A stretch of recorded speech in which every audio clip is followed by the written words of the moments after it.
నెల్లూరు జిల్లాలోని నిర్మానుష్య ప్రదేశాలు అసాంఘిక కార్యక్రమాలకు అడ్డాగా మారుతున్నాయి. గంజాయి బ్యాచ్ తో ఆ జిల్లా గడగడలాడుతోంది. మత్తులో చిత్తై యువత జైల్లో మగ్గుతుంది. అత్యాధునిక టెక్నాలజీతో పోలీసులు నిఘా పెట్టినా యువత తీరు అర్థం కావడం లేదు.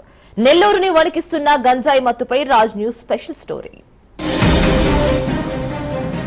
పచ్చని పంట పొలాలు, ప్రశాంతతకు మారుపేరు సింహపురి గడ్డ నెల్లూరు జిల్లా. దశాబ్దాలుగా నాటి తరానికి వీఆర్సీ సర్వోదయ, నేటి ఆధునిక యుగంలో కార్పొరేట్ విద్యా సంస్థలకు పెట్టింది పేరు నెల్లూరు. ఉద్యోగస్తులు, వ్యాపారస్తులు నెల్లూరు నగరంలో స్థిరపడాలని కలలు కంటుంటారు. అలాంటి నెల్లూరు నగరం నేడు గంజాయి మత్తులో మునిగిపోతోంది. పెట్టరేగిపోతున్న యువత తీరుతో ఎప్పుడు ఎలాంటి వార్త వినాల్సి వస్తుందో అని బిక్కుబిక్కుమంటున్నారు. చెట్టంత కొడుకుని గారాభంగా పెంచుకుంటే వ్యసనాలకు బానిసై క్షణికావేశంలో ఒకడు హత్యకు గురై శాశ్వతంగా దూరం అవుతుంటే మరికొందరు హత్యలు చేసి జైల్లో మగ్గుతున్నారు.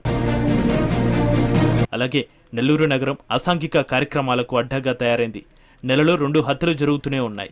వివాహేతర సంబంధాలు, రౌడీ షీటర్ల మధ్య ఆధిపత్య పోరు, కుటుంబ కలహాలు, కారణం ఏదైనా ఏ రోజుకా రోజు నగరం నెత్తురుతో తడిచిపోతుంది. ఇక జనసంచారం లేని ప్రాంతాలు యువత చెడు మార్గాలకు బానిసయ్యేందుకు అడ్డాలుగా తయారయ్యాయి. వీటిని నియంత్రించేందుకు నెల్లూరు పోలీసులు సీసీ కెమెరాల వ్యవస్థను పటిష్టం చేసి డ్రోన్ వంటి ఆధునిక పరిజ్ఞానాన్ని రంగులోకి దించారు. డ్రోన్ కెమెరాలను నిర్మానుష్య ప్రదేశాలకు పంపుతూ నేరాలను నియంత్రించే ప్రయత్నాన్ని ప్రారంభించారు. జనసంచారం లేని ప్రాంతాలు, నిర్మానుష్యమైన ప్రాంతాల్లో డ్రోన్ల సంచారం కొంత సత్ఫలితాలను ఇస్తుందనే చెప్పాలి.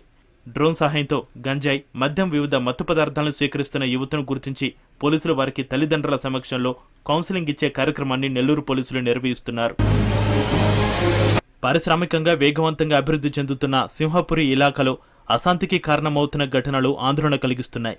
BPCL, oil refinery, Nellore international airport, coastal corridor వెంబటి వివిధ పారిశ్రామిక వాడల పురోగతి దిశగా ముందుకు సాగుతున్న తరుణంలో నెల్లూరు నగరం శాంతి భద్రతలకు కొదవలేదని భరోసా ఇవ్వవలసిన బాధ్యత ప్రస్తుతం ప్రభుత్వంపై ఎంతైనా ఉంది.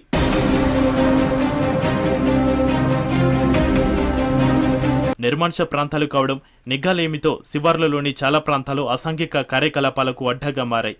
రాజకీయ నాయకులు, సామాజిక కార్యకర్తలు, పోలీసులను సమన్వయం చేసుకుంటూ ప్రజల అవగాహన పెంచుతూ శాంతి భద్రతలను కాపాడేందుకు ప్రణాళికలు రచించాలని స్థానికులు కోరుతున్నారు.